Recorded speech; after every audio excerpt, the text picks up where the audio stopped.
Hey, what's up, everybody, and welcome to The Horror Within Me, a podcast dedicated to the world of horror. I am your host, Eric, and each week I'm going to rate and review a movie within the world of horror. Now, this is a show for horror fans, hosted by a fellow horror fan who's just here to share my experiences and my opinions with all of you in hopes that you gain something new to watch, or maybe not watch, and really just talk about all things related to this spooky, beautiful world that we call horror. So, if this sounds like the show for you, stick around and hit that subscribe button on your way out.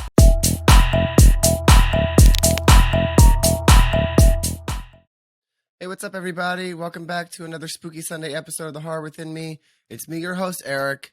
And this week's episode, we are going to be talking about the brand new 2023 film, Skinamarink. I heard about this movie when it was like being talked about on social media. I didn't have any idea what the plot or the synopsis was or anything, but I just kept hearing about it and seeing people post about it. Very polar opposite opinions, either very in favor of it, very not in favor of it, and it definitely piqued my interest and was one of the movies that I definitely wanted to check out for good or for bad to make an episode on the show about. So that's what this week's episode is going to be. But before we get started, I gotta talk a little bit about my night last night. Okay, so my week this week has been actually kind of busy with a lot going on. So it's actually, I'm recording this episode on Saturday, the day before it is released for you guys to hear, which is usually, I'm never cutting it really this close. But like I said, I was really busy. And so yesterday, my husband and I, we were invited to one of his friends' birthday parties. So we, she had said, meeting at her place at 8:00. I'm like, 8:00? Oh God, I don't leave at 8:00. This is a foreign concept to me, right? Let me tell you guys. Okay, so we are going out in Philly, and like love her and love her friends. Everyone's super cool and chilled. Like we're all like, not rowdy or anything like that. Now, if you listen, you know that I no longer drink alcohol, but they all drink. Oh, that doesn't bother me. I have my fun zero alcohol drinks and things like that. So we hang out at the house for a little bit, and it was fun. We were chatting and catching up, saying different just stupid banter. And then we decided to go out, and I'm looking forward to it. I haven't been out to like a place like a tavern or a bar or anything like that in quite some time. It's just been really busy, and I don't find many reasons to have to be in one because I don't drink, and my husband's not a big drinker, so it's not like he's asking to go and I'm just going along. So I was like, kind of interested. I'm like, this will be fun, right? We have a large group of people, so it's not going to be super awkward. We have people we can cling to and talk to or whatever the case may be. So we get to this bar kind of place. There's like 3 bars in there, and we end up upstairs at one of the bars, and it's like its own little room kind of bar. It looks like a room in a house or something. And so I'm pretty sure it used to be one. And bartender, so freaking nice. I ordered tonic water and lime because that's what I like to get when I'm out, because it's not sweet or anything, and I can have a few of them and sip on it and not get like overly sugarly mocktail drinks that I can only have like 1 or 2, and then my stomach's all fucked up because I'm an old person. But anyway, we're there for a little bit, and then I noticed there was like the way that the other people were, and they were very, the other guests, other patrons of the bar looked like children. I mean, I was like, oh, okay, they're young, but like there still wasn't like a mass amount of them. But when I mean young, I mean like barely legal. I questioned whether some of them got in illegally. And so like I'm like, okay. And then there was this one time, all right, now I don't understand heterosexual white men. Few white guys came into the bar area we were at, like rowdy and like, yeah, you know what I mean? And then like bend their friend over, like, and pull his stomach out and are doing body shots off him. And I'm like, is this what straight white boys do? I don't know. This is weird to me. Weird to me. Um, and then as the night progressed, the bartender was super cool. Like I said, she had her phone hooked up to the speakers. They were playing like my generation, like growing up R&B and hip hop. They had like Freak a Leak, Get Low, Usher. Like I was feeling it. I was dancing a little bit. I was having a grand old fucking time. And then it happened. The swarm of 20 somethings flocked in from every fucking possible angle, and it was overwhelming, right? And so, like I said, when we first got there, along the wall there were these benches that were like built in with cushions, and so my husband and everyone's coats were there. So my husband and his friend and Jenny went and grabbed the coats. I debated about telling this part of the story, but it's just too good to not. Um, Grabbed the coats, and they bring them over to the booth part by where we are on the other end of the bar. It's not a huge room, but it's big enough. And then out of nowhere, I see this person. He looked 15. Him and his friend come walking up, and they're saying something to my husband, and they're trying to take the coats, and I'm like, what is happening? It's so loud at this point. I'm like, what is happening? So I'm like in a group of people, and I'm watching, and then I realized so that my husband must have accidentally, when they grabbed the coats, grabbed this guy's coat. But he looked like he was being something a little bit more than, hey, you accidentally took my coat. He looked like he was trying to be a little tough. And let me tell you, I'm not that person to play with, especially when it comes to like my people, like my husband or anybody. So I'm looking. I've locked eyes on him because I'm like trying to get a little closer because I'm trying to be like, what is he saying? Because I don't want to have to beat someone's child tonight. Like I will, but I'm trying to like figure out because if he's trying to get rowdy, he's looking at the wrong person because it's not gonna be him. It's gonna be me that comes out of the side like a velociraptor. You know what I mean? Like pay attention to your surroundings because you clearly don't see that I'm about to hook off on you, little boy. And so his friend saw me looking. I must have been on my face because he's like, dude, just it's fine. Just get your coat. Like, yeah, please tell your friend. Please tell your friend because I'm a sober 30-something-year-old man in a bar full of 20 somethings, and then you trying to be rowdy. I will beat you like a child from back in the day. Get out of here. And to make matters worse, guys, I don't know if anyone knows what this is, but in New Jersey for a while when my niece and nephews were growing up, because they're probably around the same age as them, my oldest one who's like 23, they had to wear like public school uniforms, and it was like a light blue polo shirt and like khaki pants. That is what this boy was wearing. I'm like, bitch, to make matters worse, you came here right from school on Friday? Like, what is happening? What is that the dress code? And speaking of dress codes, and this is where I'm going to end this conversation and move on, is what the fuck? I just didn't know. I didn't know what was happening because I've never been around so many young people at once in forever since I was one of them. Why do all the girls dress the same? I swear to God, there were hundreds, a couple hundred people in this bar. Had the high waist mom jeans and like the strappy neck halter tops that get tucked into the pants. Every fucking girl. They were all little variations of color shirts and stuff, but every fucking girl had on the same outfit. It was alarming. I was like, this is weird. Like, I don't remember when I used to go out, like everyone was real dressed their own style, or like had like groups of like, oh, they're kind of preppy. Oh, they're kind of gothic. Oh, they're kind of whatever. Skater. Everyone is the same. It's like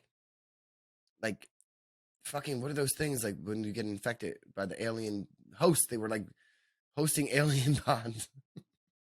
So I've realized that then I'm gonna write a horror movie, and it's gonna be based on the true story of all 30-year-olds who eventually go back out to a bar/club and realize they're no longer the young generation and there's new ones. I'm just gonna title it Young because my God, I I've never, and I had a good time.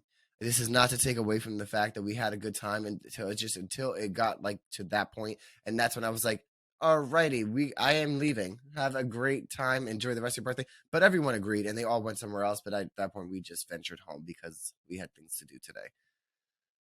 But I just need to know if anyone else has experienced this culture shock of, oh my God, like I still feel like I'm good, I'm not old, but damn, I'm not that either. I'm not that. And speaking of young children, we're going to take that opportunity to segue into this week's episode's content, which is Skinamarink. I always think of Skinamarinky Dinky Doo, Skinamarink Doo, whatever the fucking song is from Sharon Lois and Bram, which again, I'm showing my age. This episode must just be about age, I guess. I don't know, because I am feeling it this week with being 36, guys. I am. It's not that I'm just ashamed of it, but it's just I'm coming to terms, I guess. So Skinamarink, I went on IMDb as always and Wikipedia and got some information. So we're gonna go down the list real quick and we're gonna do the synopsis. So the synopsis I found is as follows: Two children wake up in the middle of the night to find their father is missing and all the windows and doors in their home have vanished. Now the synopsis alone has caught my attention. I'm like, okay, that's intriguing. That's creepy, right? The release date is January 13th, 2023. And I was like, oh, I didn't realize that it was released on January 13th. That's my one best friend's birthday. It's also my dog who's passed away's birthday. It's it's a good day, and I believe it was Friday the 13th that just passed, if I remember correctly.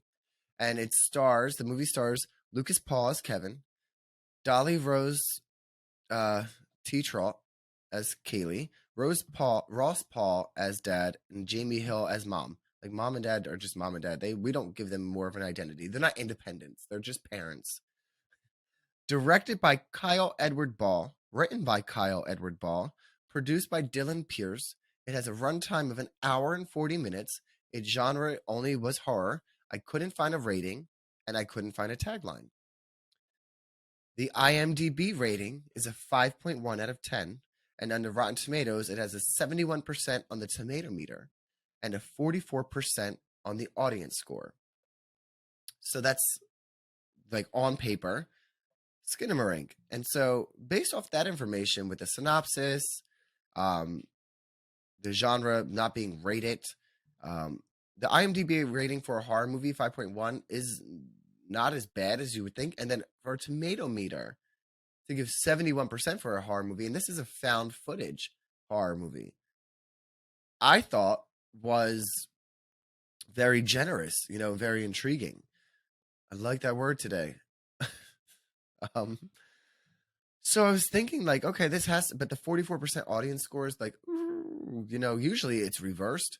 Usually the tomato meter is much lower from the critics and the audience score is much higher.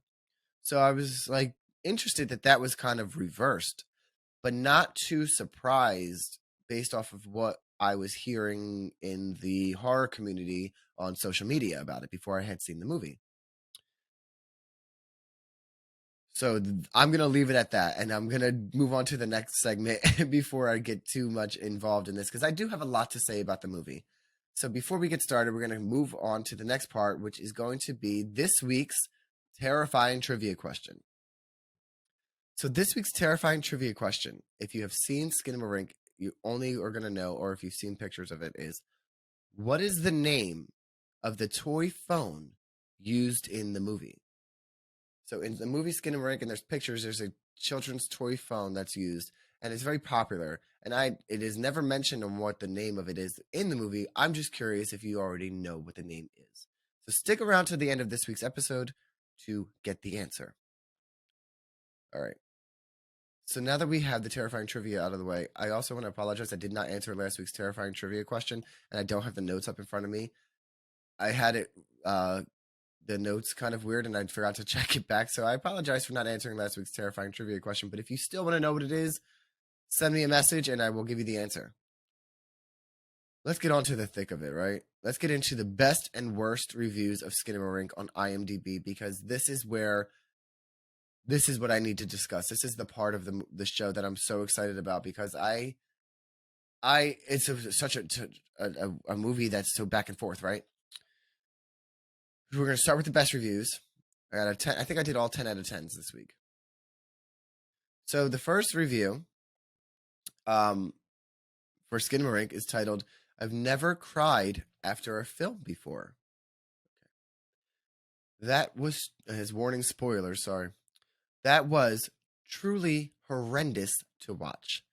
I'm a new dad of an 18-month-old, so it probably resonated with me in a way it wouldn't have prior to having kids. After the movie, I held my baby for almost 45 minutes crying. The cinematography was absolutely unique and captivating.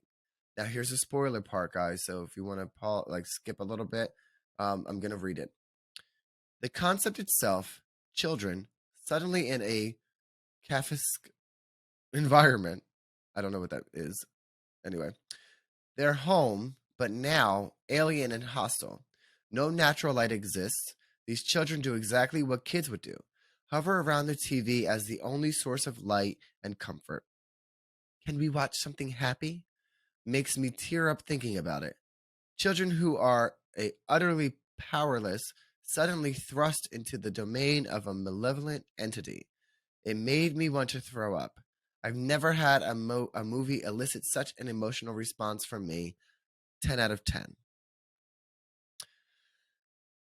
This has got to be one of the most I emotionally driven review like like thing that I've read about a movie. I I I I didn't get that. I didn't get that. I didn't get it. I'm sorry.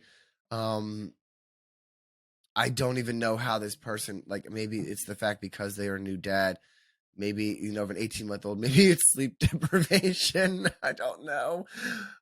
I didn't get that, dude, but I'm glad that you enjoyed it. And how is it written in November? When did they see this movie anyway? But I think it was pre-released before theaters. I just I think it's very it made you want to throw up. I made me want to throw up too for other reasons, but not because of that. I've never had a movie elicit such an emotional response. I don't get what it did. I mean, I'm not trying to take away someone's experience. I think it's great. Everyone has their own experiences, but I didn't get that. I'm just going to move on to the next review. 5.1 out of 10 is Criminal. This movie is incredible. That's the title. All right, here we go. There is only one other movie in the same style, and that is the director's first short titled Heck. Both Heck and Skinamarink are unbelievable depictions of absolute uneasiness. If you like odd, creepy, or fear in general, you'll dig it. This movie is going to blow the F up next month, and I'm so glad that Kyle was able to post a banger that's guaranteed to go cult. Cult horror is a special breed of film and not an easy genre to crack into. You will have questions after this film. You might not sleep well or easy after. The darker you allow your mind to go is how dark it gets. Skinamarink is a hot damn banger. I actually really appreciate this review. And I apologize if my voice sounds weird. Again, I was at a bar with a bunch of 20-year-olds yesterday screaming to talk. And I probably look a little tired if you're watching this, so don't judge me.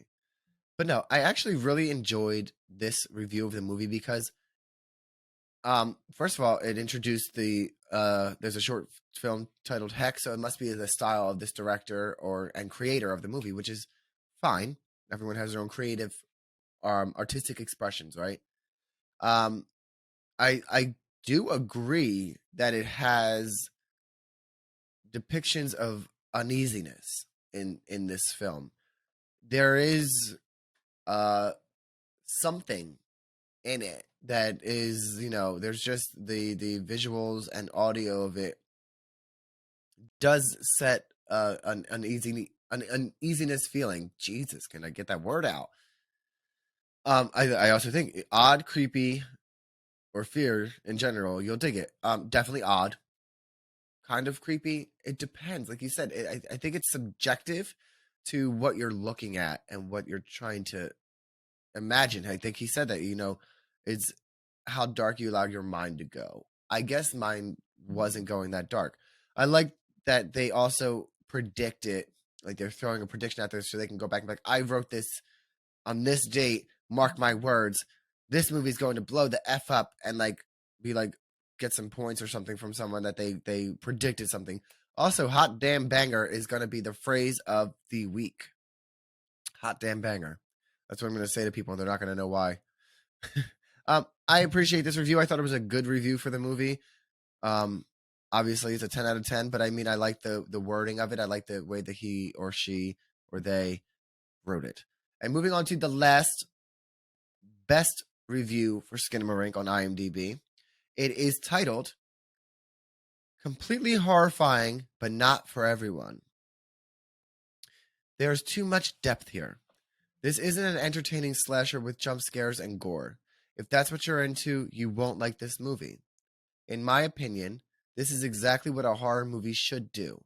Watching this movie made me feel nostalgic in a bad way, like a recurring dream you remember off and on and you can't escape, a creepy childhood song you can't get out of your head, words you can't express. You move too slowly and everything feels heavy and dark. You're alone with a foreboding sense of dread. It gave a very uneasy feeling. The element of horror is perfect, but it may be too much for some. The word uneasy is brought up again because it perfectly describes Skinamarink. Uneasy. A lot of other words can be taken in or out, but uneasy is, I think we can all agree, for many different reasons.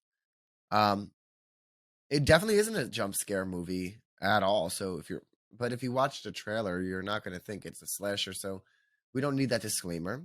Um, in their opinion, I'm glad we do. In their opinion, it's exactly what a horror movie should do. Uh, mm, is it? Is it?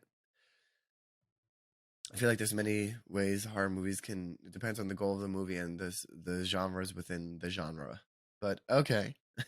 um, I also can appreciate the watching this movie made me feel nostalgic in a bad way. I, I, it is definitely like a recurring bad dream you remember on and off and can't escape. Absolutely, it's absolutely that. And I do want to throw out there that it is it definitely words you can't express. Yeah, absolutely. So great review. Great title for the title of the review. Completely horrifying, but not for everyone. But is anything for everyone? Some things, some things people with most majority rules, but definitely completely horrifying for this person, but not for everyone. I agree, it's definitely not for everyone. And that is the top 3 best reviews on IMDb for Skinamarink. Let's get into the top 3 worst reviews for Skinamarink. I think I did all 1 out of 10s because I just felt like it this week. Coming in first, the title of this review is It's Not Artsy. You Can Say It. It Sucked. All right, here we go. In the words of Abe Simpson, who the fuck? I've coughed up scarier stuff than that. Skinamarink is a bland, pretentious, a film experimental only on the patience of the people who are watching it. It's all mood, no substance. It's proof you can make a film without a tripod or a light or an actual idea. I nearly fell asleep.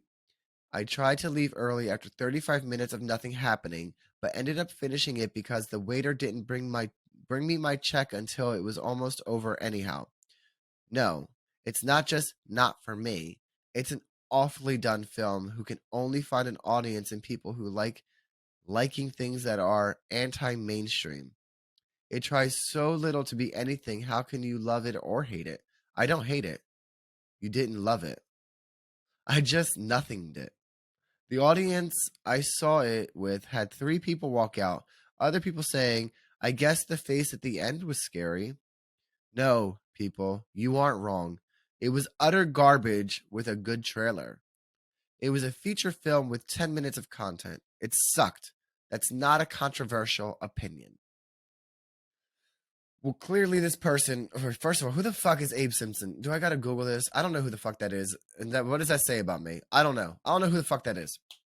Um, I'm gonna be very honest. When I was reading this and it said I nearly fell asleep, I did fall asleep twice. I dozed off like during the movie, but I was like, I gotta get through this, and like, I don't think I missed anything. I just want to be very honest with you all that I did fall asleep twice. watching this. So I can relate to this reviewer with that aspect. It's very all mood, no substance. I completely kind of agree with that in my own way too. It's a lot of just staring at different angles of the house and a little bit of dialogue here and there, and some different noises. So I don't know. It was a terrible review. I kind of also agree that this could be one of those things where like I'm different. I don't like I'm not mainstream. I only like films like Skinamarink. I can hear somebody saying that bullshit. It's okay to like this movie and also like fucking Halloween, whatever, 15, okay? Or Scream. Like you can be fucking have depth and like different types of films and music. I hate when people just fucking box themselves into holes. Just like every fucking thing. Be happy. Try a little bit of everything. It'll be fine. But that is the first worst review, and I there's a lot of pieces in it.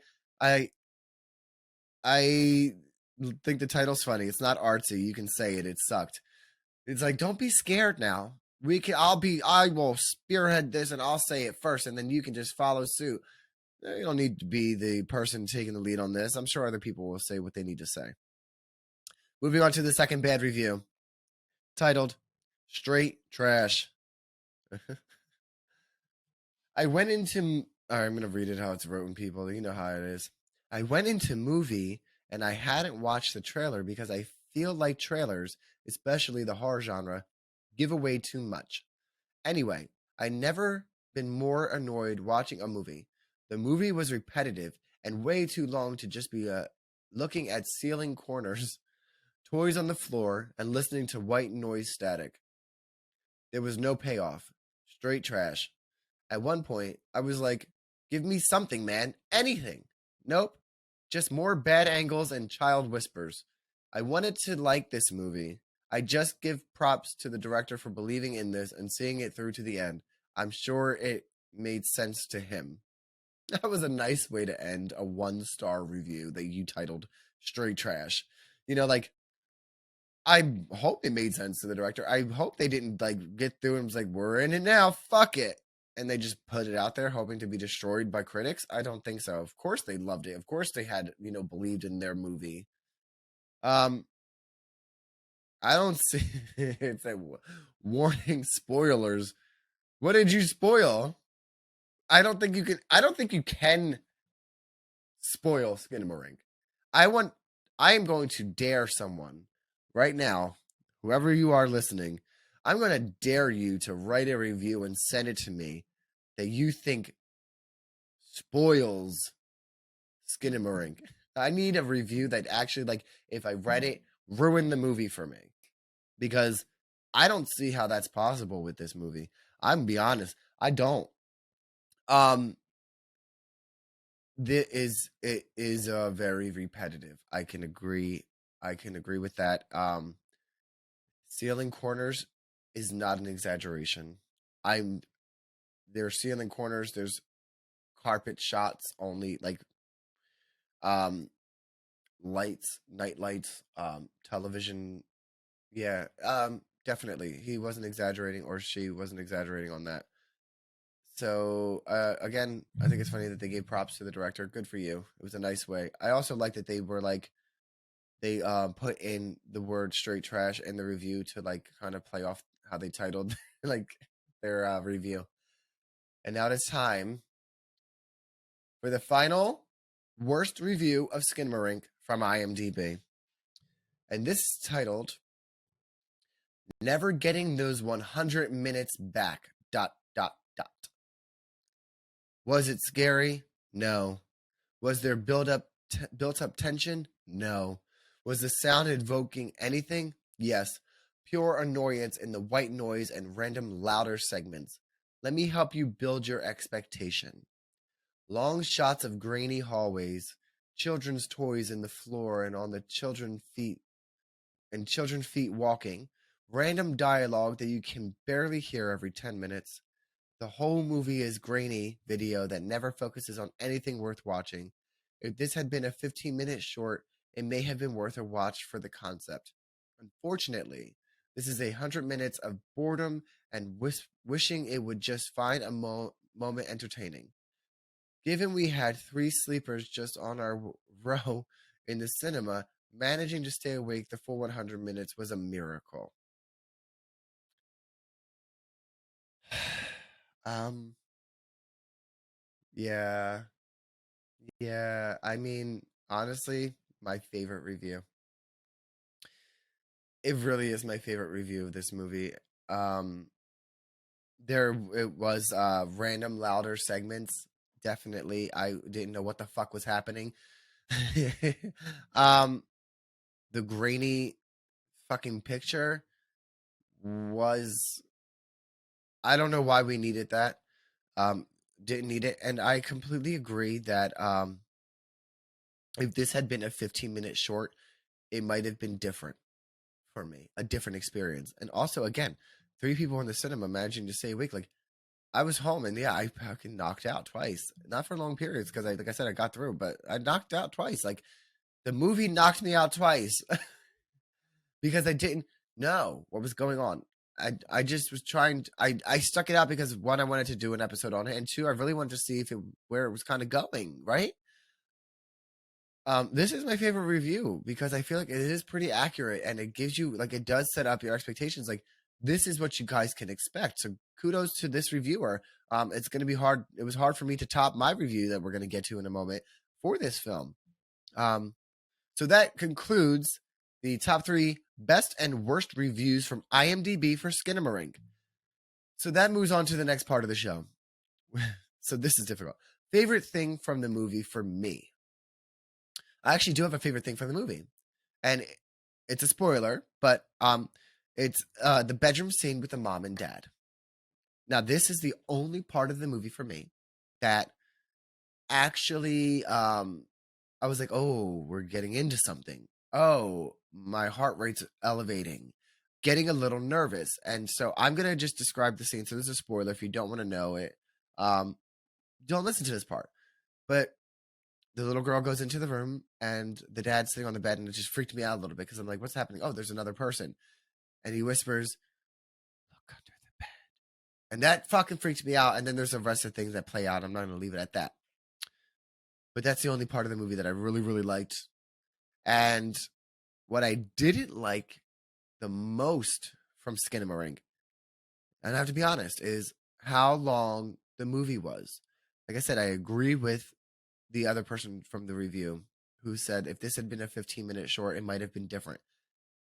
This movie was entirely too long, for an hour and 40 minutes, like a full feature-length film for a concept that they were going for, right? Very drawn out.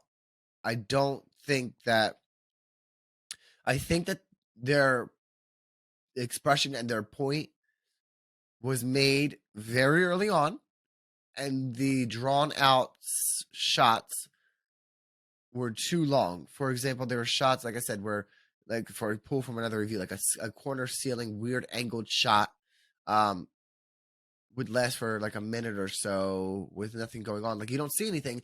I feel like it was just overly long to the point where, like, I also thought like maybe something was, my TV froze or something. Yeah, I agree. I agree. And that was what I liked the most about Skinamarink and what I liked the least about Skinamarink.